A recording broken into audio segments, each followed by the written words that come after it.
All right, I'm turning it over. All righty. Well, good morning, everyone. We know you have choices today, and we are very appreciative that you have joined us. I would also say we really encourage your participation in this presentation. So ask questions as many as you'd like. As the moderator said, we welcome questions in chat, and then we'll have some pauses during our presentation where you can also come off mute and ask questions and dialogue. We don't pretend to believe that this what's being presented is the go-to all-encompassing type of process that the whole world should adopt. It is for us even a changing process. In fact, we implemented some recent changes, and so it's an evolving process, evolving team. And so again, we really appreciate your participation as we go forward. So if you can go to the next slide, Maureen. I'll introduce myself first and then hand it over to Danielle and Maureen. So my name's Greg Wells. I'm a senior instructional designer at Colorado State University. I've been with the university a little over 10 years. And then prior to that, I was at Regis University down in Denver for 5 years. So roughly about 15 years of higher ed work as an instructional designer. And I'll hand it over to Danielle now. Hi, I'm Danielle Patterson. I'm an instructional designer with CSU, and I've been with them since early of 2021. Prior to that, I did a year or two at Boise State in an instructional design role. And my life prior to that, I was a K-12 social studies history educator. Very much who loved getting into adult learning as I started to get more practice with that. And just love the field of instructional design, and very thankful to be part of this team that has such a strong process that they are always willing to update as we go along. Absolutely. And my name is Maureen Young. I'm also an instructional designer. I've been with the team for about a little over 3 years now. I also came from elementary education and transitioned from being a teacher to a technology integration specialist. So I've always loved education and technology together. So instructional design was the perfect fit for me. So thrilled to be part of this team. And I will say at least I think it's a unique quality of our team is we're spread out all over the United States. So just so you know, Danielle is presenting from Florida. Maureen is in the beautiful city of Casper, Wyoming, and I am located in Fort Collins. But yeah, we're spread out. We have people in Virginia, California, Texas. So it makes for a really interesting team dynamic. And that's one of the things I really appreciate about our team, being able to get together and work cohesively as a team, even though we're spread out across the country. So what are we going to do today? We're going to introduce you to the structure of CSU's Office of Extension and Engagement Learning Production Team. Gosh, that's a long title for our team.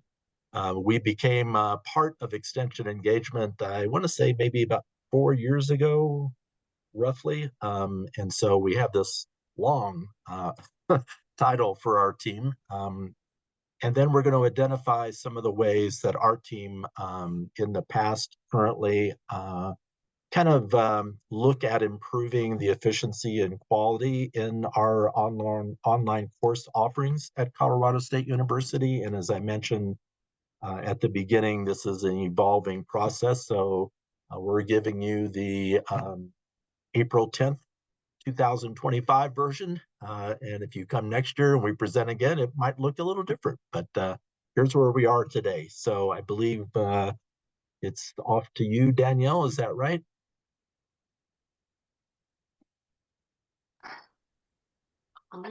Right. I'll jump in on this one about our team. So we are a very large team, and we'll get into the breakdown of our team here in just a little bit. But we develop about 200 academic courses over the period of a year, not all in one session. That would be a bit way too much. But through the period of a year, year and a half, we're talking about 200 academic courses spread out across our team and 25 professional education courses. I am on that professional education side as well, so I'll tackle both of those. And I think it sounds like a lot, and it can be, but our processes have made it efficient so that we can manage this. And it is actually kind of exciting. I know on my part, I can say, like many of us instructional designers, I love to learn. I am a nerd at heart, and I love that I get to look at all these different subject areas and get to learn more about these topics from these faculty members who are so passionate about the topics that they are teaching to the students coming up. And sometimes they'll have over 600 learners in the course. I know on our PE side, we have some courses that have over 100 people enrolled in them. And it just, I mean, blows us away how popular online learning is becoming and how accessible it is making learning to people. And that's, I think, what drives a lot of our team members is that passion to make learning accessible to as many people as possible. And then our video team, I'm sure that number has to be even greater now than the 465 hours of content in that fall. I think it has grown as their notoriety and their skill and just the products that they put out. As more people are seeing that, more and more people want to work with them. And so I think that that number has got to be higher for this particular year. All right, and so with that, let's jump into our team. And truly is our size is one of the best advantages to our team. We know that what we get to do is largely because of the amount of people we have. This process may not work if you're a one-man, one-woman show running everything. You might not get to do all of this, but maybe you can bring in some of those ideas to move forward with. And here is our leadership team. We have a director and we have managers, and they really have kind of done the divide and conquer type idea in that they're putting their focus on all of these different areas. They work together wonderfully. They really do keep us informed and on top of all the changes that are coming down. But they really do dive into this particular area so that we know if I have a question on quality assurance, I'm going to go to Drew. I'm going to ask what is the newest update in regards to how I should look at this particular document. If there's a tool that might engage a learner and bring them in, I'm going to go to Christy because she might know a little bit more about that than I do. So they have all of their areas of expertise here. And on top of that, they keep track of all of us. They are wonderful managers in that they're not micromanaging. They trust us to create quality products. They're watching over the video team and media and new technology and how can they best support us? How are we going to make the highest quality products by looking into these? And then they give that information to us. They check in with us, and they are all incredibly supportive of the work that we do and the new opportunities that we want to pursue as we're doing this development process. All right. And now to the largest part of our team, and that is the instructional designers. You can see we have several instructional designers, and as Greg said, we are spread across the country. Each of our designers have an incredibly versatile skill set. We have pedagogical knowledge, we have technical skills, and I know Greg has mentioned this a lot, and it's absolutely true. We are wonderful at relationship building with our faculty and getting to know them. What is it that they are passionate about? What is it about their course that they really love? And that all lets us make the best course possible for them. What is that assignment that they really want the students to have the best experience on? Where are they concerned about performance? We have those conversations and we bring in all of that knowledge to just try to help them. We know that their heads are deep into research in their field. They might not get to think about how an online assignment comes across and the type of wording. And so all of us kind of tag team with them to do those things. Now, we work with a variety of courses. No one of us is pigeonholed into a particular field. In any given development, I might be doing a science class, an anthropology class, a history class, and on top of the professional education courses that I get to do.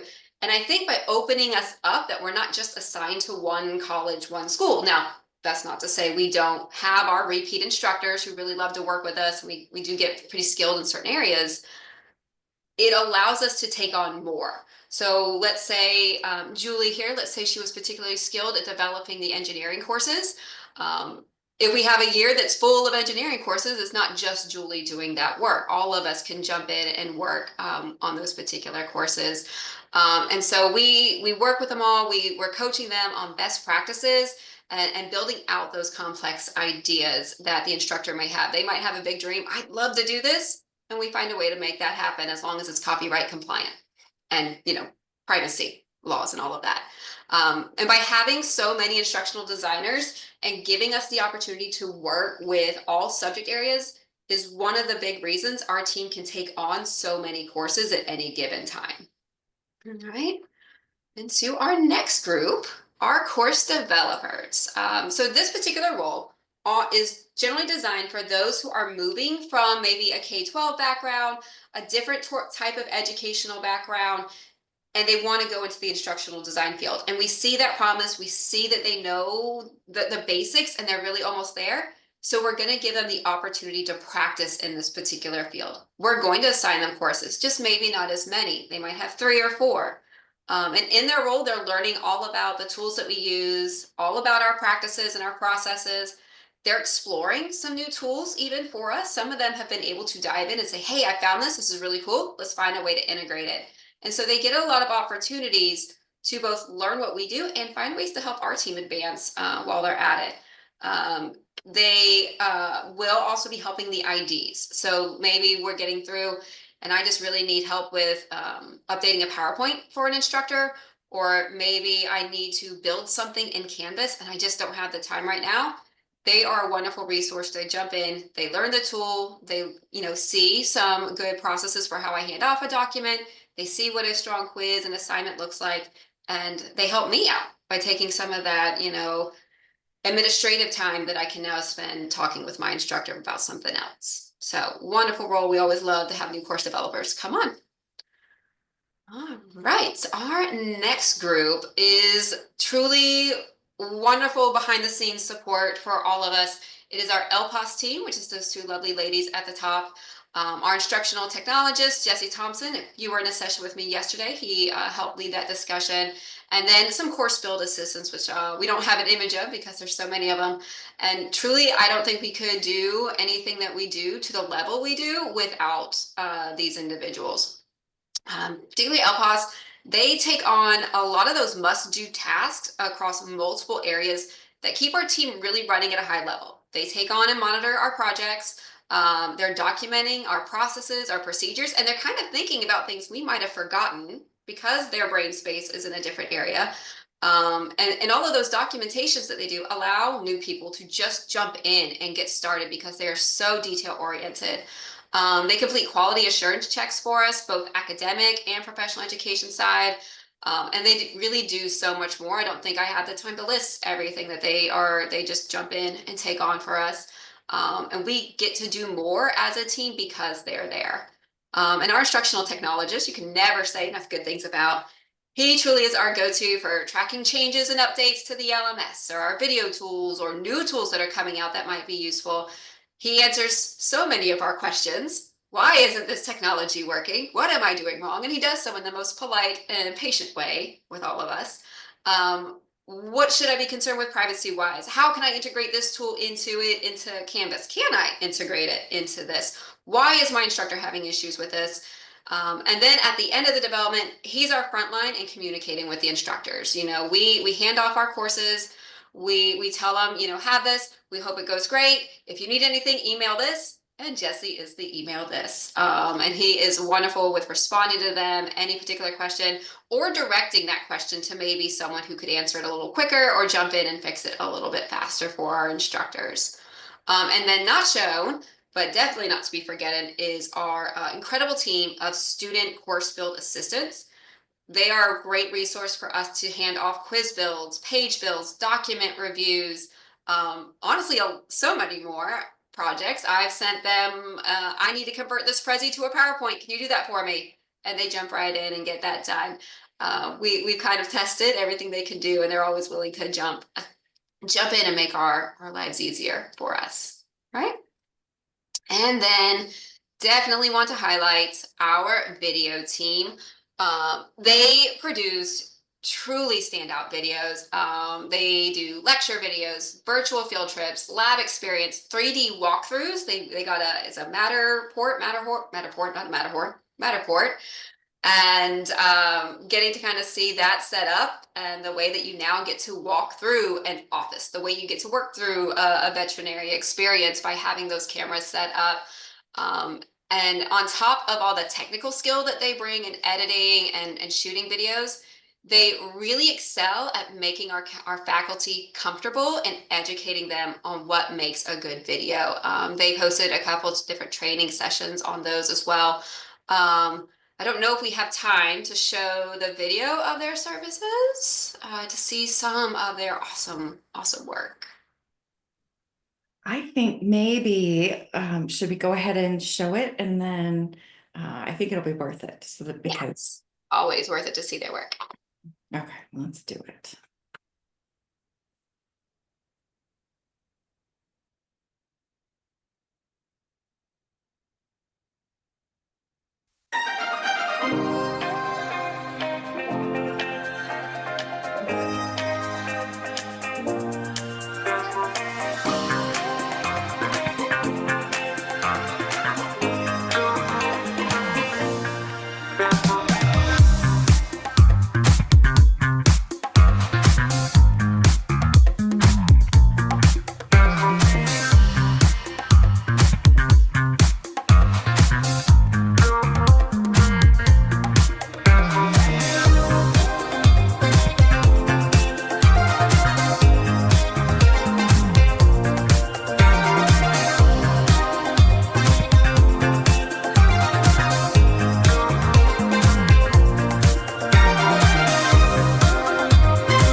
All right, and as you see there, I mean, every course that uses their videos truly is just brought to the next level because of the services and the way that they bring that content to life, kind of in a way that you can't do with a static PowerPoint.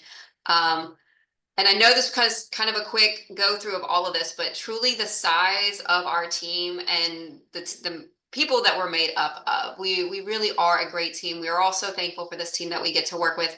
It allows us to make such outstanding courses in such a short period of time.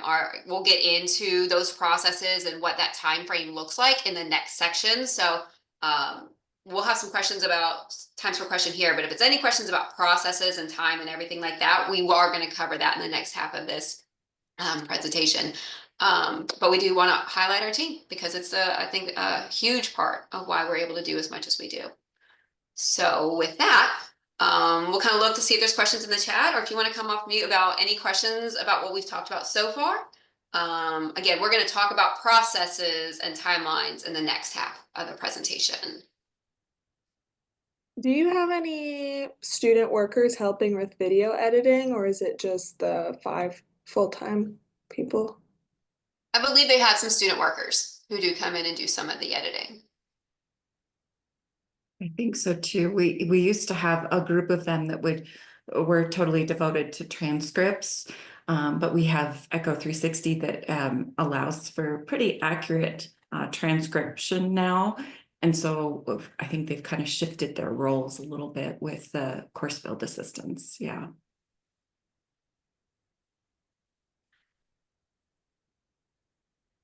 And the course build assistants, how many? Oh, thank you, Christy, for popping into the chat there. I'm not sure how many student assistants we have. We have so many. They're wonderful. I can think right off the top, like I was gonna say about 5. I was like, I know I've seen 5 different names on the tickets I've submitted so far.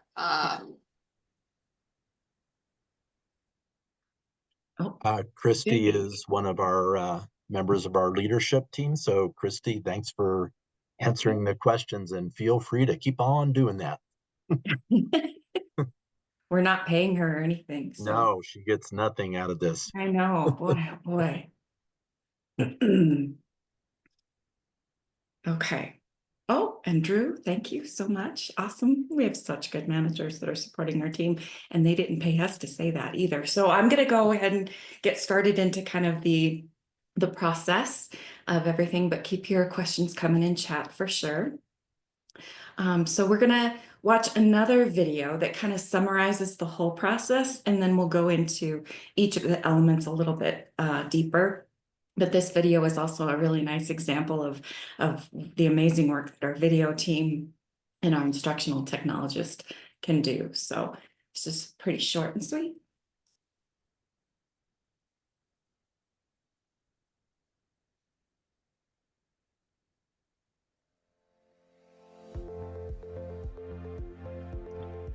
Welcome. This video will provide a brief overview of the 3 phases of the course development process with the Learning Production team. Let's take a quick look at some completed courses to get a picture of what a finished course can look like before we move on to the details of the development process. The structure of a course is always flexible and designed to meet the needs of each individual class, but explicit attention to course and module objectives are always included. Despite all the content that needs to fit into a quality online course, your instructional designer, or ID, will be able to provide clean methods of organizing instructional materials to ensure student success. Phase 1 begins with a 2-week asynchronous course that walks you through the development process. This includes course map development and time for collaboration with your ID. The course map is the blueprint used to build your course. Since our courses are asynchronous, the course map provides the structure of the class according to course objectives, module objectives, and modules. The course map is essential to the design process as it allows IDs to align instructional materials, activities, and assessments to make courses as effective as possible. The development then moves on to Phase 2, which lasts 12 weeks, where a timeline for delivering content is established and you begin creating accessible, interactive, and high-quality content for your course with the help of your ID and the video team. The video team produces exceptional and engaging video content, including lightboard lectures, interviews, virtual labs, instrument training, and even field trips. Your ID will assist with many components of the course design, including building the course shell in Canvas and making your content accessible. Phase 3 is our final step and lasts 2 weeks. In this phase, our team internally reviews the course for accessibility and ensures course objectives are met. Once the course has met quality expectations, your course is ready to teach. You can see an example of the level of detail that is required to supply students with everything they need to complete assessments and activities in the asynchronous environment. But our team is here to help. Thank you for taking the time to learn more about our development process, and we look forward to working with you.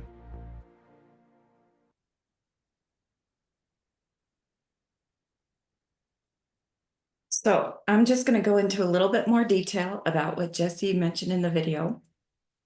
The first phase is all about setting the instructor up for success by means of that short Canvas course that he mentioned. It's called Designing Your Online Course. In this, they learn what it's like to work with a designer, what makes a high quality course, and they learn about all the resources that are available to them as well. And even though it's open for 2 weeks, it only takes about 5 hours to really complete it. And they have low stakes assignments throughout that the instructional designer kind of grades and starts to kind of build that relationship with the instructor.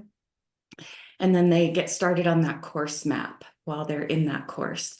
And the course map's going to put everything together. So it's going to take all the elements of the course, such as the objectives, the assessments, the learning activities, and put it all into one place. And that's for 2 reasons. First, it's going to show alignment of everything. Everything is going to align back to the module objectives and the course objectives. But also it's a great way to communicate with the instructional designer and the instructor.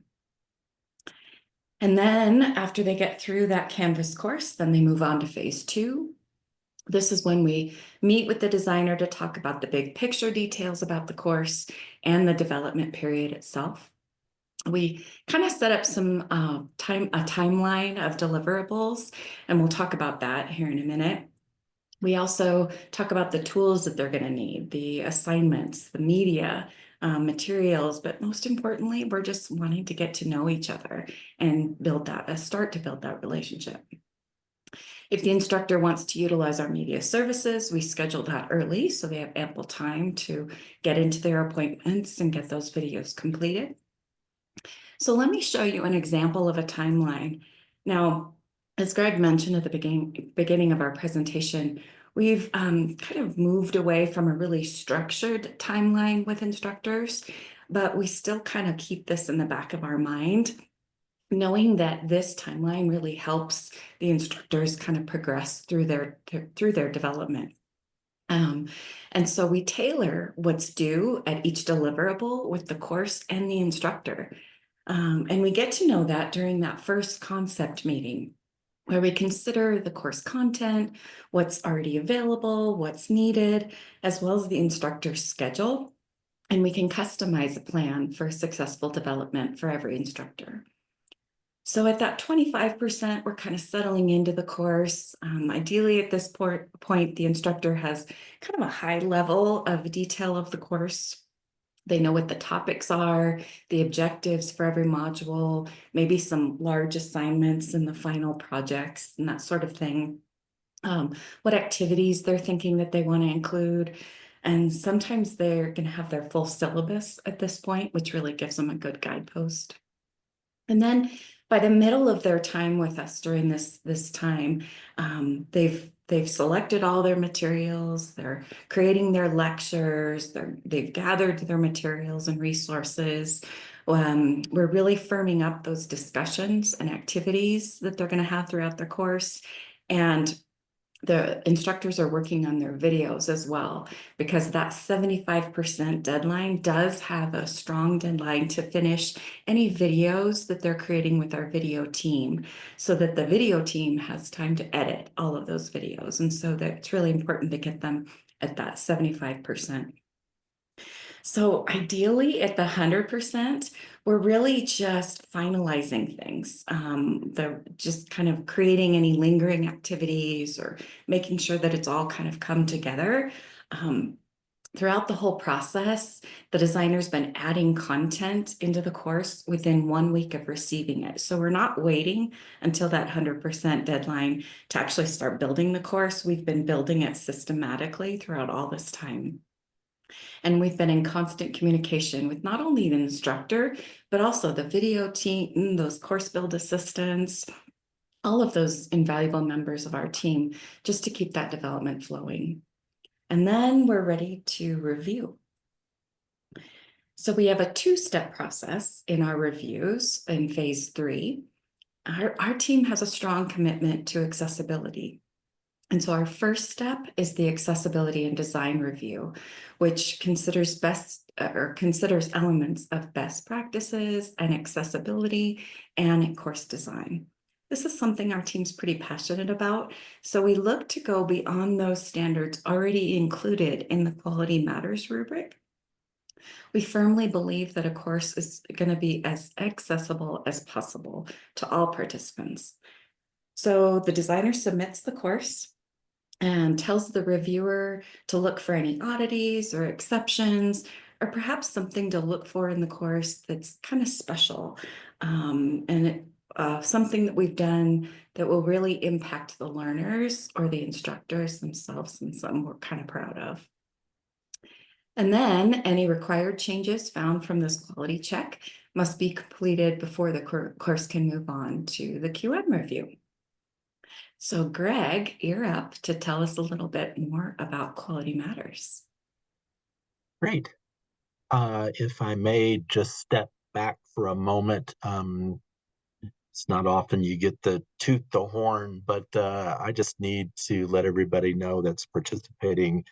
The move that we made, right, but we didn't have really good timing when we updated our video studio, because it was right before COVID. And then we had this nice, bright, shiny studio to entice instructors to come to, and then COVID hit.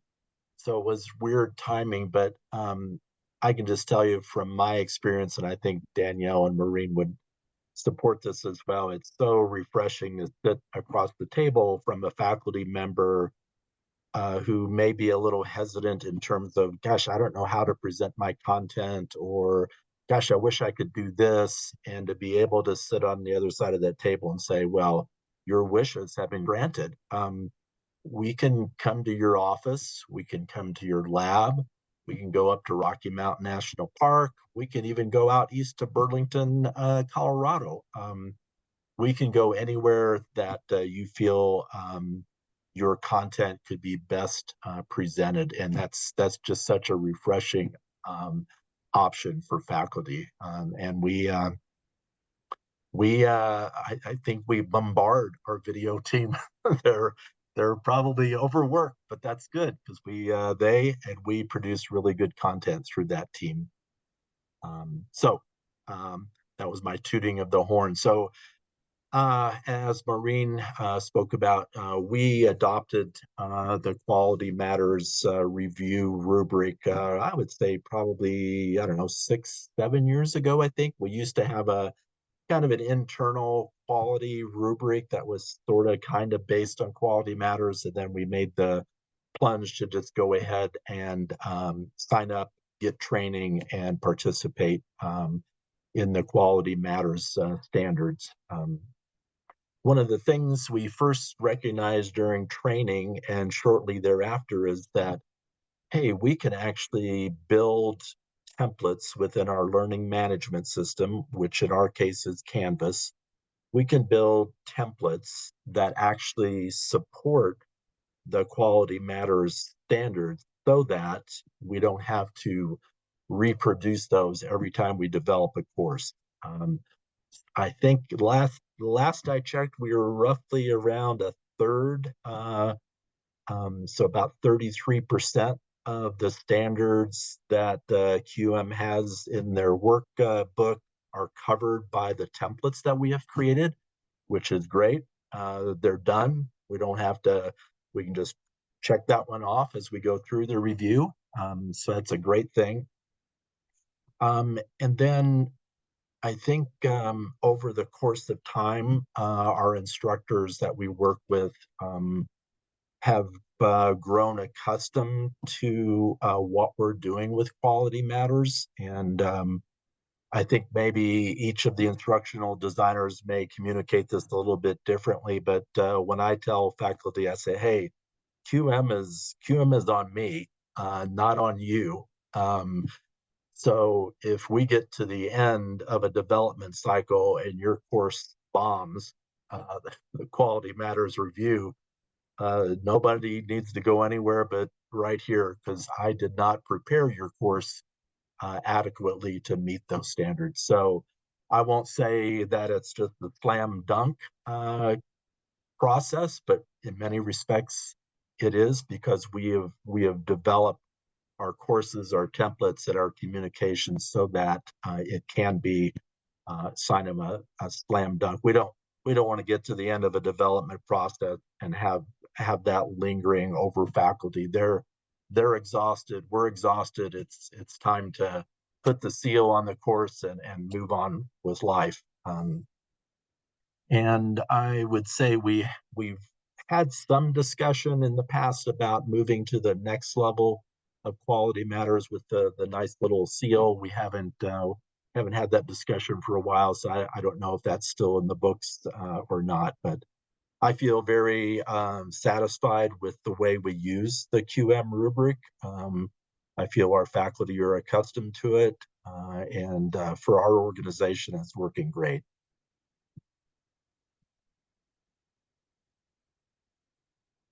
And then just to kind of reiterate our process again, roughly, about a 16-week period, although summer's coming and that shrinks quite a bit during the summer. I would say maybe down to what, 12, 13 weeks, maybe, Danielle and Maureen, but basically the process itself stays unchanged. It's the time period shrinks a little bit during the summer, but and this is known to faculty when they come into our process. I think Maureen mentioned we used to have kind of a 25, 50, 75, 100% kind of deadlines, milestones.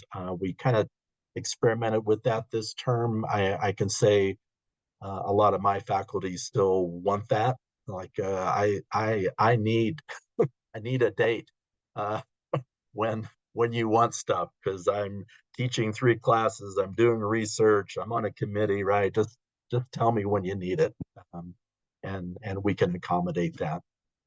But we offer the CFPD course for a couple weeks. We go into the actual development phase for roughly 12 weeks, and then the QM process where as the developer ID, working with faculty, will prepare the course to hand off to a colleague. Could be Danielle, could be Maureen, or anyone else. They'll do a review of the course. In some cases, they'll come back and say, you know, this doesn't look right, or you should have done this. We do a quick turnaround. Typically, we don't really need to impact the faculty with that. It's something that we can just do, and then put that information in our ticket, and then that course is then processed and meets the QM standards. I think there's a question in here. Do you require to do the 2-week training? So someone asked me earlier if I had a joke. This is my joke. When I first started at CSU, I used the word require, and my manager at the time says, Greg, we just don't use the word require at CSU.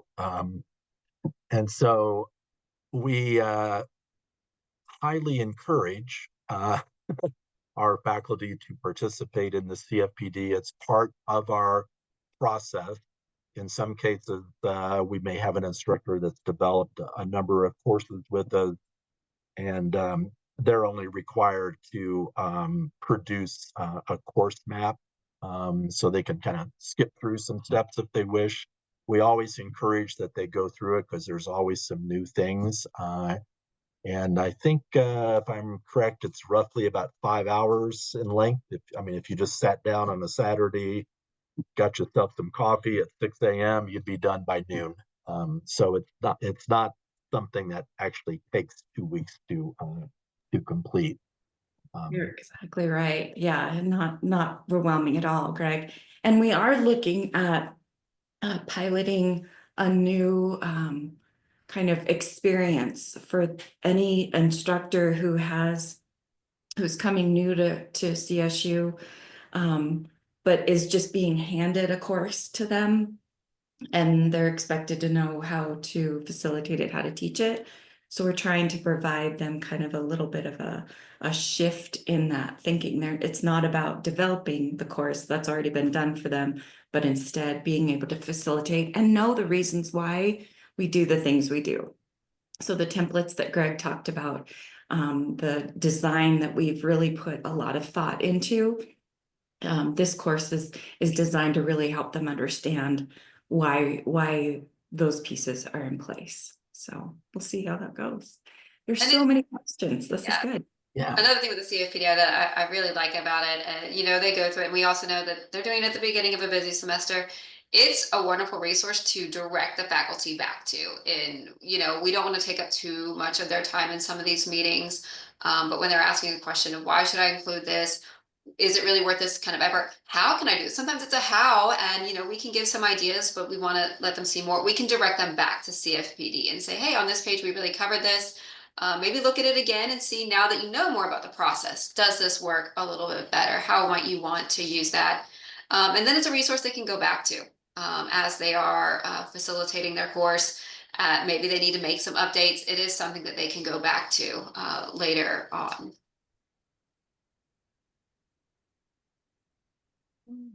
So we have roughly about 10 minutes left until Zoom moves on because of our licensing, but great questions in chat. And again, thanks to Drew and Melissa and Christy for jumping on those as we present. So we'll open it up now for other questions, again, either through chat or live, whatever you prefer, but we'd love to love to hear from you. Love to hear kind of what you're doing. Something simpler, something different, something more complex. Love to hear from you. I did see one question in the about the course map, and kind of, is it one document or is it a series? The course map typically is just one document. It is an Excel sheet or it's a Microsoft Word document. With, if it's Excel, it's several tabs long, and each module or section gets its own tab. If it's the Microsoft Word version of it, it's several pages long. And in there, they are listing with as much detail as they want, and we do encourage as much detail as possible each of those various aspects. For me, it really is a huge communication tool with my instructors. They will put sometimes links to where I can find the document they're referencing in a OneDrive, or a link to a YouTube video. And I can go through and mark off, yes, I've got this done. This is in the course, or highlight it, put a question. I'm not quite sure what you mean here. Can you expand on this? And we can communicate between our meetings and keep development going. So the map itself, one simple document that provides us links and information that we can build on.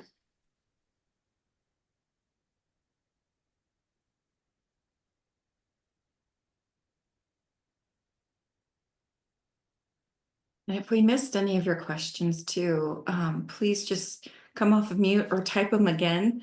Because I see that, yeah, our leadership team is answering them, but we want to make sure that we're not missing something too.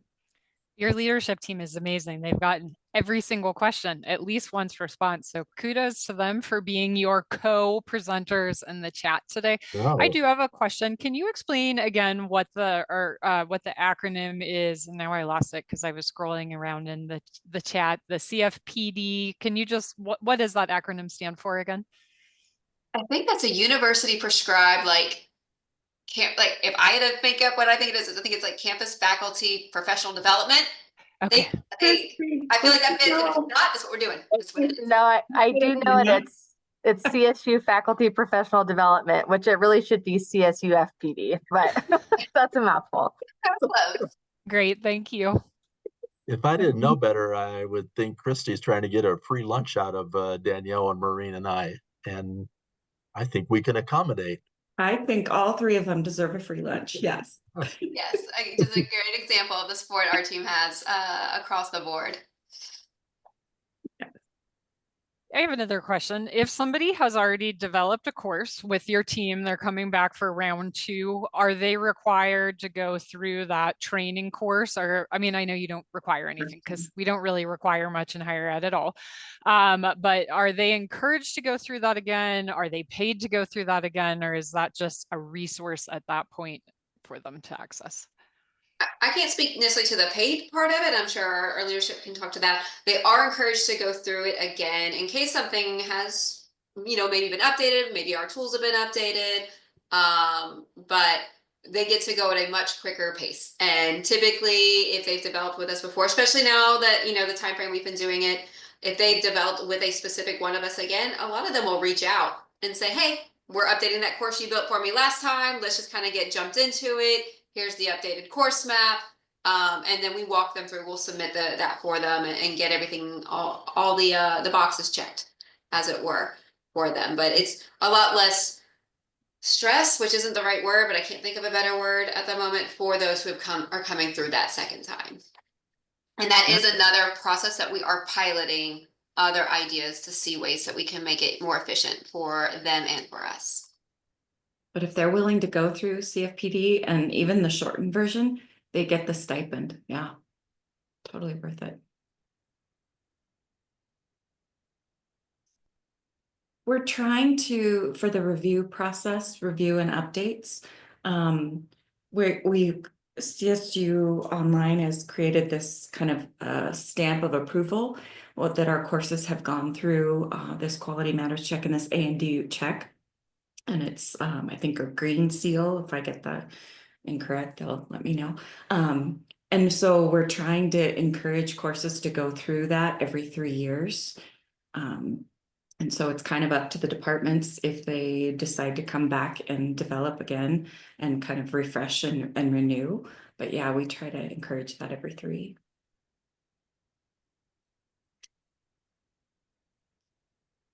Yeah, listen in the meetings. That's what it's all about.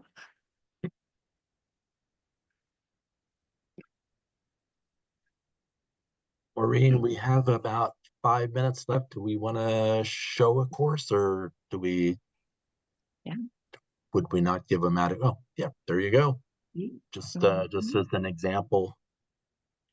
Yeah, so this one has a really nice example of, so here's an example of our template where we'd have the start here link, which is something encouraged by Quality Matters.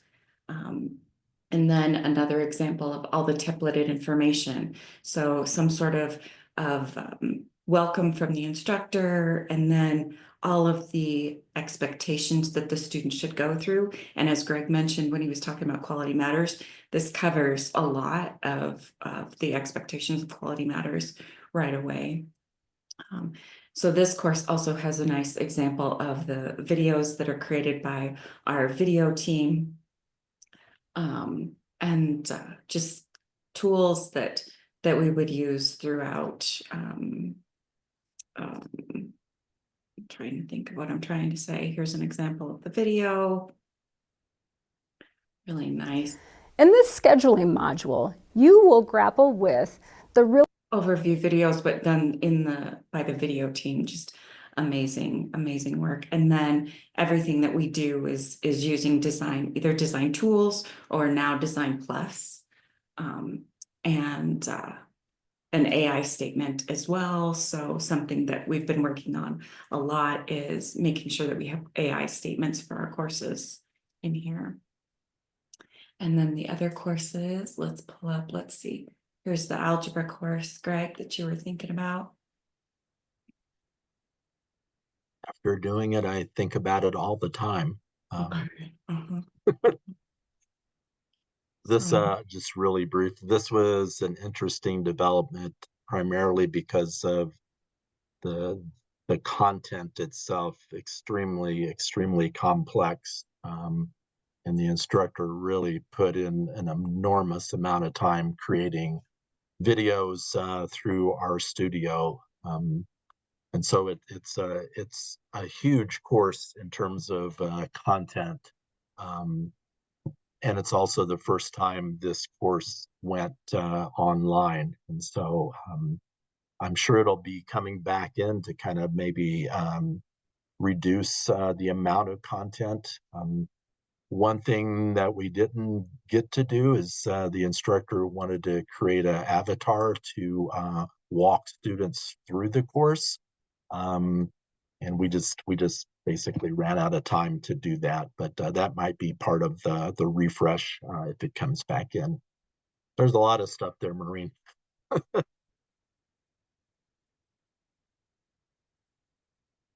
And Danielle, you want me to walk through your Yeah. Just kind of, if you want to just kind of like get to a resources page. The reason I highlighted this course was it was one of my courses where I really did have multiple aspects of our team coming together to work on it. I had the CBAs came in and built so many resources for me. Was able to use an interactive tool and embed it into one of the later lessons in the course. And she took very strong advantage of working with our video team to record her lectures, and she just was glowing about the experience and how easy they made it to get comfortable and start talking about this topic that she's so passionate about. And this is the other reason I feature this course is it is one where I have also built the non-credit side of this topic as well. And just the different ways and different tools that we were able to use to bring that course to life. I don't know if I have down module, go down a little bit lower. That one. Let me see. Do that one. Yeah. Click that. Did I include it on this page? Maybe I didn't. Oh, I might not have included in this one, but this was the professional education side of this one. I created a interactive label so that students can select through the different letters and different aspects of it to see what is that particular label part, what does it mean, what should I be able to get from this, and again, getting that active learning with something that is a legally binding document and they absolutely need to know how to read. Oh, cool. Okay. I think we're at out, the yeah. end of time, and our YouTube license is gonna just cut us off here. So thank you all for those who attended. Thank you to Drew, Christy, and Melissa again for monitoring the chat. Great job. We'll take you out to lunch when we get back. And I hope the rest of you who participated in our presentation continue to access some of our other sessions here at the conference. And thank you again for attending. Thank you to our presenters as well. We appreciate you. If you're still here, don't forget to complete the session feedback survey. Have a great rest of your conference, everybody. Bye-bye. Thanks, Stephanie. Thank you.